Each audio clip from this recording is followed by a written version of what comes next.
So I think the biggest benefit out here probably would be this is one of the hardest environments to train for. Steep elevations, you have high altitude, they're definitely going to leave a harder and a better trained unit.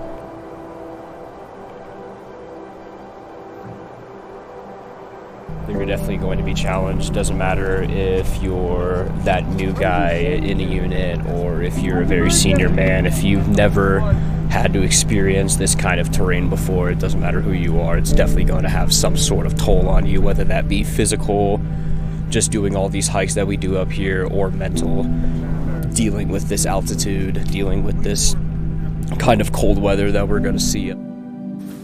Obviously, the small unit leader is dealing with how your Marines are going to act up here as well, because that small unit leader is definitely going to be challenged because his Marines under him, his team leaders, his riflemen, they're definitely going to struggle up.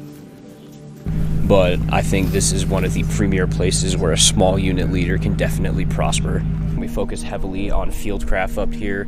For our pre-environmental training classes, we have an entire curriculum on survival, how to procure your own water.